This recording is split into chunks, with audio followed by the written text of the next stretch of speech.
ভাষার টান থেকে যায়। তার মানে সবাই কি বাংলাদেশি? ক্ষমতা থাকলে নাম কেটে দেখান, চ্যালেঞ্জ। ক্ষমতা আছে কিনা election commission should react. Election commission একটা সাংবিধানিক independent body. Election commission autonomous body.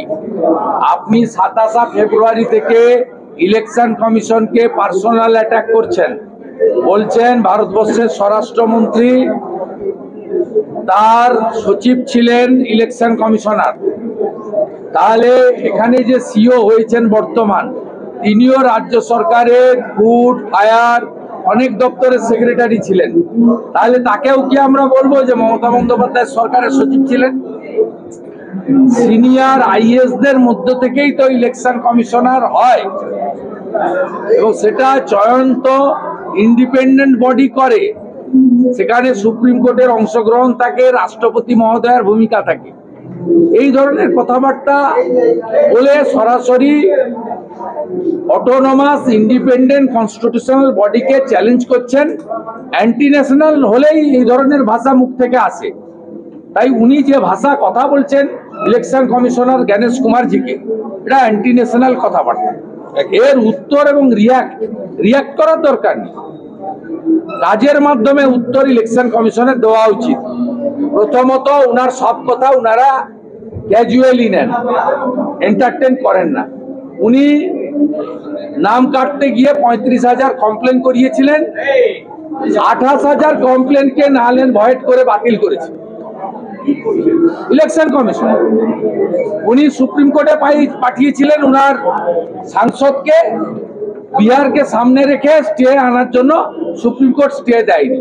বাকি সুপ্রিম কোর্ট কি করবে জানি না, কিন্তু ইলেকশন কমিশন এখানে বিহারের মতো তার প্রাথমিক প্রস্তুতি নিচ্ছে। আমরা দেখতে পাচ্ছি বিএলও গাইডলাইন চেঞ্জ হচ্ছে, নতুন বিএলও অ্যাপয়েন্ট হচ্ছে, সব প্রক্রিয়া তারা চলছে। মমতা ব্যানার্জির বক্তব্যকে পশ্চিমবাংলার মিডিয়া সিরিয়াসলি নিতে পারে, তার দুটো কারণ আছে। একটা হচ্ছে উনি মুখ্যমন্ত্রী, administrative chief of the state, আর দ্বিতীয় হচ্ছে এখানে একটা মিডিয়ার একটা বড় অংশকে উনি কন্ট্রোল করেন পার্সোনাল অব্লিগেশনে রেখে, এবং অ্যাডভার্টাইজ দেওয়া নেওয়া, অর্থকরী ব্যাপার সব অনেকগুলো আছে। একটাও করতে দেব না। একদম কমপ্লিটলি ন্যাশনাল ফ্ল্যাগ নিয়ে পিসফুল অ্যাজিটেশন হবে। উনার বাবা মা যেমন চেয়েছেন তেমনই করব। আমাকে আপনি ধরে নিতে পারেন সমন্বয়কারী, আমি কল করিনি, আমি অর্গানাইজারদের মধ্যে। আর আমার পার্টি স্ট্যান্ড অনেক আগের president doctor Sukanta Majumdar declare করেছে যে পতাকা ছাড়া, রাজনৈতিক উদ্দেশ্য ছাড়া যে কোনো আন্দোলনে, যেদিন 26,000-এর চাকরি চলে যায়, কলেজ স্কোয়ার থেকে ডোরিনা আমাদের মিছিল ছিল, সেদিন ডক্টর মজুমদার ওখানে অ্যানাউন্স করেছে, আপনারা জানেন, যে এই 26,000 চাকরি হারাও যদি কোনো মুভমেন্টে আমাদেরকে ডাকেন, আমরা রাজনৈতিক উদ্দেশ্য ছাড়া যদি কোনো প্রোগ্রাম হয়, আমাদের পতাকা নিয়েও আন্দোলন করব, পতাকা ছাড়াও করব। একইভাবে যেদিন চার্জ নিলেন আমাদের নিউলি ইলেক্টেড প্রেসিডেন্ট মিস্টার শ্রমিক ভট্টাচার্য, তিনিও বলেছেন সময়ের ডাক, পতাকাগুলো আলমারিতে রেখে দিয়ে আন্দোলন করে এই জঙ্গল রাজ শেষ করুন।